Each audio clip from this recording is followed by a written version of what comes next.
Napoleón III de Francia se quedó en México porque a él no solamente le importaba que México pagara, él tenía otras intenciones. Como en todas las historias, siempre hay cosas que no parecen muy claras. Y eso fue el caso de unos mexicanos que negociaron con Francia. Y tú dirías, ¿por qué si eran nuestros enemigos? Bueno, los conservadores, recuerden que hablamos que eran los que querían que hubiera una monarquía, vieron la oportunidad perfecta de que una monarquía tan importante como la de Francia se estableciera en México y por lo tanto mantener sus beneficios y mantener todo ese sistema de organigrama en el que hay mucho poder desde arriba y llega solo a algunas personas pero no al pueblo. Entonces ellos se acercaron al gobierno de Francia. Con el apoyo de estos mexicanos decidieron empezar una incursión en México. El ejército francés empezó a avanzar puesto que querían llegar a Ciudad de México, que era el centro del poder. Pero aquí viene una fecha que ustedes conocen muy bien, el 5 de mayo. Sí.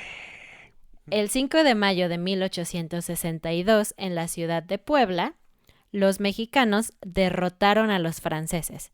Los franceses tuvieron que huir hacia el sur del país. Esta es una fecha que es importante para los mexicanos, ya lo hemos hablado y de hecho tenemos todo un episodio sobre eso, pero no es la independencia. Solo ganamos una batalla y ahuyentamos por un poco tiempo a los franceses.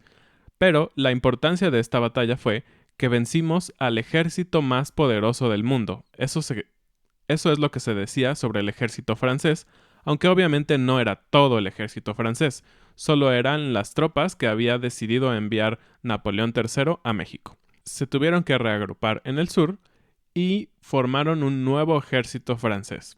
Obviamente llegaron refuerzos de otras partes de Europa, como de Austria, Bélgica y Hungría, y de hecho hasta de Egipto. Era tanto el poder del ejército francés que llevaron gente, digamos, de todas partes del mundo. Pero algo muy interesante aquí es que 20,000 hombres eran mexicanos. Eran mexicanos reclutados por estos conservadores. Entonces, una vez más, los propios mexicanos juegan un papel importante en estas luchas contra los mexicanos, como lo vimos en el caso de los aztecas.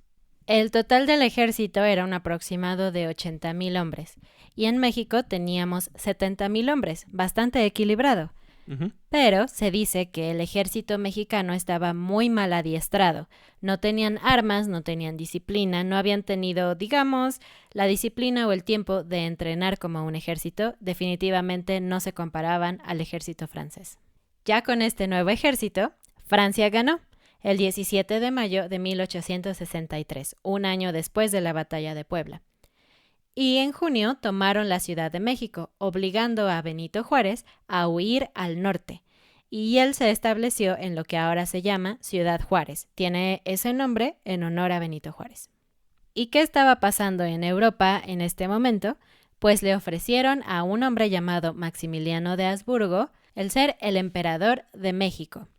¿Y quién era este Maximiliano de Habsburgo? Pues resulta que era el siguiente en línea para ser el rey de Austria, y su hermano, que era el rey en ese momento, quería que él aceptara el puesto en México para así renunciar al trono de Austria. Pero el suegro de Maximiliano, es decir, el papá de Carlota, su esposa, lo presionó porque era muy ambicioso y quería ver a su hija en una posición de más poder.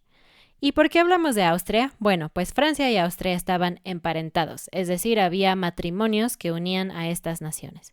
Así que en 1864, Maximiliano de Habsburgo y su esposa Carlota llegaron a México y se establecieron en lo que hoy es el Castillo de Chapultepec. Y así es como empieza el Segundo Imperio Mexicano. Es una combinación bastante interesante porque estábamos conquistados, por así decirlo, por los franceses, pero nuestro emperador no era un francés, era un austriaco.